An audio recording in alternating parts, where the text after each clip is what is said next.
Hello guys, welcome back new another video. So guys, আজকের এই ভিডিওতে আমরা এই M10 TWSটাকে আপগ্রেড করব, ব্যাটারি চেঞ্জ করব, ব্যাটারি রিপেয়ার যেটা বলতে পারেন। দেন ভিতরে দেখব যেটার ভিতরে কী থাকে, এটা কীভাবে পাওয়ার ব্যাংক হিসাবে ইউজ করা যায়।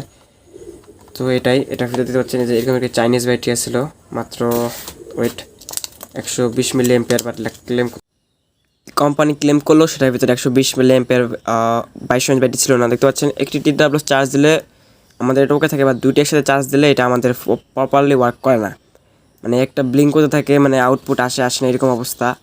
তো বুঝতে পারছেন চাইনিজ কোম্পানি চাইনিজ ব্যাটারি দিচ্ছে, সম্ভবত এটা কপি মাল। যাই হোক, এটা এখন আমরা আপগ্রেড করব। তো দেন ফার্স্ট অফ অল এটা আমরা দেখতে পাচ্ছেন TWS যেগুলো দুটো আছে সে দুটো সাইড রাখলাম। দেন যেখানে চার্জ দেয় এখানে একটা ছিদ্র আছে, ছিদ্র বলতে কিছু নেই, জাস্ট মানে একটু চাপ দিলে জায়গাটা একটু সরে যায়, দেন ওখান থেকে চাপ দিলে এটা খুলে আসবে। দেন দেখতে পাচ্ছেন এটার ভিতরে ব্যাটারিটা, এটা আমি এর আগে ভিডিও করার আগে খুলছিলাম ব্যাটারি ক্যাপাসিটি টেস্ট করার জন্য। দেন সেভাবে খুলে আমি এটা আটকাইনি, তো এই কারণে খুব ইজিলি খুলতে পারছি। বাট ফার্স্ট অফ অল আপনি খুলতে গেলে একটু প্যারার মধ্যে পড়বেন। যাই হোক, এটা দেখতে পাচ্ছেন 120 মিলি এম্পিয়ার ব্যাটারি দেওয়া আছে, বাট কোম্পানি ক্লেম করতেছিল 2200 mAh।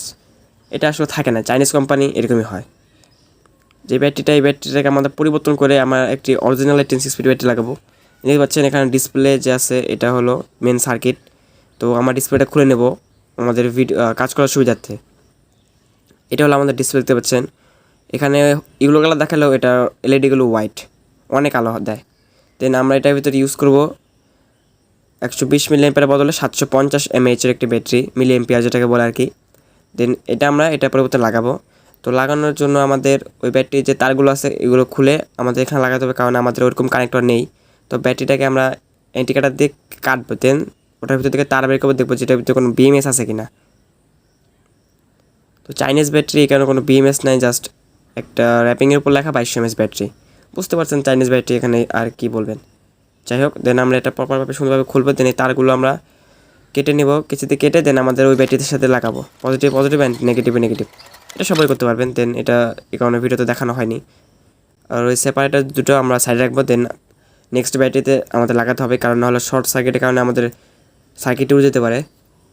দেন দেখতে পাচ্ছেন এই যে আমাদের সেই চাইনিজ ব্যাটারিটি 120 মিলি এম্পিয়ার, দেন 750 মিলি এম্পিয়ার ব্যাটারিতে আমরা লাগিয়ে নিচ্ছি।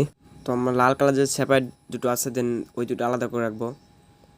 তো দেখতে পাচ্ছেন নেগেটিভ তারটা এবং পজিটিভ তারটা আমাদের কেটে এখান থেকে কেটে নেব। দেন আমাদের যে 750 মিলি এম্পিয়ার ব্যাটারি আছে ওখানে লাগিয়ে দেবো। তো দেখতে পাচ্ছেন এটা হলো সেই আমাদের বাতিল ব্যাটারি বা ডেড ব্যাটারি যেটা বলা যায়। দেন হ্যাঁ, এটার ভিতরে দেখতে পাচ্ছেন নেগেটিভ অ্যান্ড পজিটিভ লাগানো শেষ। তো সেপারেটারগুলো আমরা লাগিয়ে নেব, সুন্দরভাবে লাগাতে হবে যেরকম ছিল, দুই পাশে ভালোভাবে লাগাতে হবে। লাগানো শেষ, দেখতে পাচ্ছেন খুব ইজি এটা। দেন যে ব্যাটারি একদম ডেড, বলতে গেলে ডেড হয়ে গেছে ব্যাটারি, কারণ বুঝতে পারছেন চাইনিজ ব্যাটারি ওরও 1 বছর চলছে, এটা এনাফ। দেন এই যে আমাদের সার্কিট বা বোর্ড যেটা বলেন, সেটার সাথে আমরা যে এলইডি স্ট্রিপ লাইটটা ছিল, দেন ওইটার যে রিবনগুলো আছে এগুলো অ্যাড করে নেবো, মানে কানেক্ট করে নেবো। তো আমরা আমাদের রিবনটি প্রপারভাবে কানেক্ট করে নিচ্ছি। দেন রিবন যেটা যেভাবে ছিল ওইভাবে লাগিয়ে নেব। তো ফার্স্ট অফ অল আমরা রিবনটাকে ভিতরে ইনস্টল করব না, আমরা আগে ব্যাটারিটাকে যে কানেক্টর আছে সেখানে কানেক্ট করে নেব। এটা একটু টাফ, বাট আস্তে ধীরে করলে হয়ে যাবে। দেখতে পাচ্ছেন সুন্দরভাবে করে নিলাম। এখন আমরা ডিসপ্লেটাকে লাগিয়ে নেব যেভাবে ছিল, আগের মতো সব কিছু প্রপারভাবে প্যাক করে দেবো। কারণ এখানে 19-20 করা যাবে না, কারণ ডিসপ্লে তারটা খুবই মানে ক্রিটিক্যালভাবে লাগানো, ওটা 19-20 হলে বাদ হয়ে যাবে আপনার ডিসপ্লে। তো তারটা আমরা এখানে রাখলাম, লাগানো শেষ। এখন দেখি এটা চার্জ হয় কিনা। হ্যাঁ গাইস, চার্জ হচ্ছে। দেন এটা আমরা প্রপারভাবে লাগিয়ে দেবো।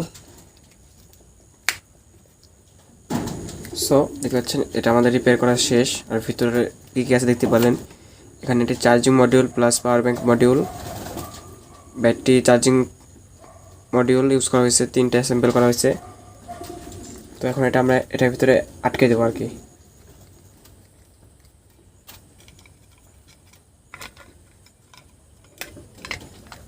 এইভাবে থাকবে। আর আমাদের যে টপ কভার যেটা,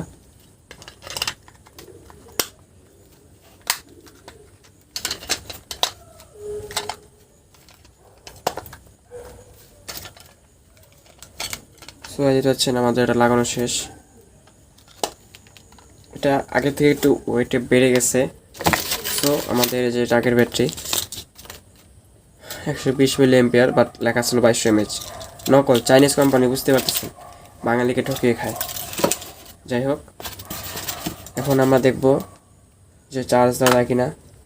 দেখতে পাচ্ছেন আমাদের ব্যাটারিতে 86% চার্জ আছে, দেখতে পাচ্ছেন। এখন দুইটি কিন্তু একসাথে চার্জ হচ্ছে, নো প্রবলেম। এখন এটা আমরা চার্জ দিয়ে দেখি চার্জিং অবস্থায় যে দুইটা একসাথে চার্জ হয় কিনা। এটা কিন্তু ব্লিঙ্ক করতেছিল।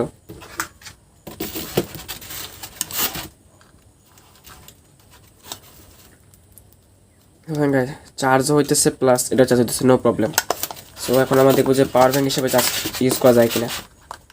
আগে শুধু পাওয়ার ব্যাঙ্ক অ্যাড করার সাথে সাথে মানে সেকেন্ডে সেকেন্ডে এটার এমএইচ কমতে ব্যাটারি, বাট এখন দেখি 750 mAh ব্যাটারি দেওয়ার ফলে কী হয়।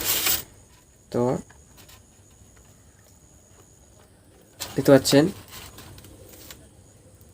আমাদের যে পাওয়ার ব্যাঙ্কের এখানেও চার্জ হইতেছে, দেখতে পাচ্ছেন এই চার্জ হইতেছে আমাদের পাওয়ার ব্যাঙ্কটি এই M10 TWS, দেখতে পাচ্ছেন এই যে 84% চার্জ আছে ব্যাটারিতে।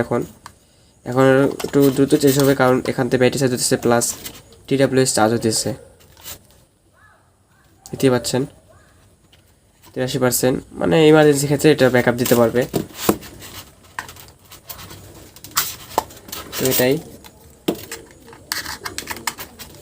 আর আমি এটা ইউজ করতেছি প্রায় 1-1.5 মাস থেকে। ভাবতেছিলাম যে এটা ভিডিও মেক করবো, এটা আপগ্রেড কীভাবে করা যায়। তো এটাই দেখতে পাচ্ছেন এটার আপগ্রেড। M10 TWSটি খুব ভালো, এটা আমি ইউজ করতেছি, অনেক সুন্দর ব্যাকআপ দেয়। জাস্ট এটার ভিতরে যে ইন্টারনাল ব্যাটারি আছে যেটা আছে, যেটাতে চার্জ দেয়, সেটা নষ্ট বা ভালো না। ওটা যদি আপনি চেঞ্জ করতে পারেন তাহলে আপনার এটা ওকে। তো আজকে আশা করি যে এই M10 TWS রিপেয়ারিং প্লাস আপগ্রেডের ভিডিও আপনাদের ভালো লাগছে। ভালো লাগলে অবশ্যই চ্যানেলটা সাবস্ক্রাইব করবেন। আল্লাহ হাফেজ।